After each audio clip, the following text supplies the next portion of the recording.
Bonjour Monsieur Kassovitz et merci de votre venue à Sciences Po Aix. Tous les étudiants ont eu le privilège de voir votre film en avant-première. J'aimerais vous demander juste de m'expliquer comment vous est venue l'idée.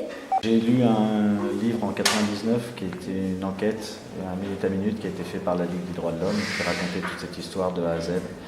Donc j'ai lu ça en 99 et j'ai fait mon premier voyage en Nouvelle-Calédonie en 2001. Et comment avez-vous effectué votre travail de documentation? Parce qu'on voit qu'il y a un travail colossal.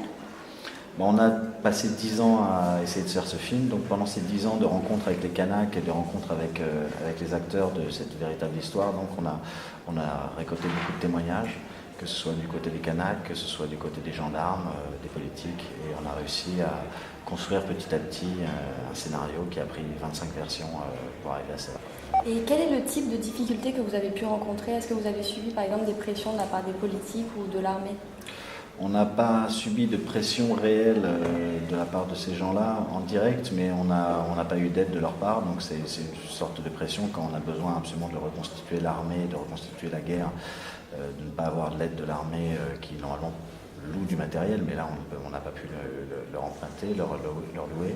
Donc on a eu, oui, une petite résistance de la part des politiques, comme on a une petite résistance aussi de la part des Kanaks pour que vraiment mettre en perspective notre film et savoir exactement pourquoi on le fait, quoi. Mais les politiques et le gouvernement français, l'armée française ne nous a pas aidés, évidemment. Et sous quelle forme s'est manifestée cette résistance des politiques? Juste dans le fait que les militaires en eux-mêmes, les gendarmes, quand on va voir les gendarmes sur le terrain, quand on voit les militaires sur le terrain, ils n'ont pas de problème, au contraire, ça les intéresse de parler de cette histoire. Mais dès qu'on rentre dans les gradés ou qu'on rentre dans la politique,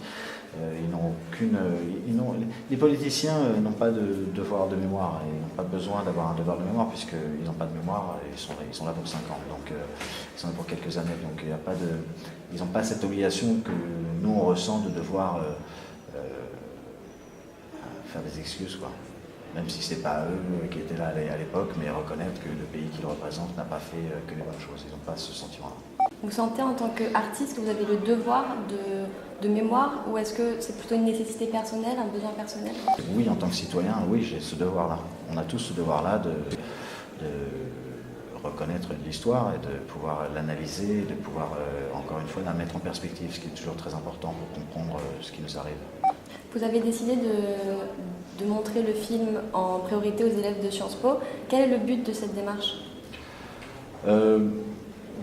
Les élèves de Sciences Po sont le futur de nos dirigeants et de l'épine dorsale de ce qui va faire la France. Donc c'est important, je pense, d'avoir leur avis, surtout d'écouter ce que des jeunes de 20 ans qui commencent à analyser un petit peu la vie politique puissent comprendre un film comme ça. Donc je préfère encore une fois venir parler avec des futurs politiciens qu'avec des cinéastes.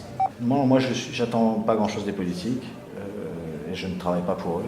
Je ne fais pas un film pour que les politiques se rendent compte de choses qu'ils devraient déjà savoir. J'espère juste que le film va permettre aux gens de discuter.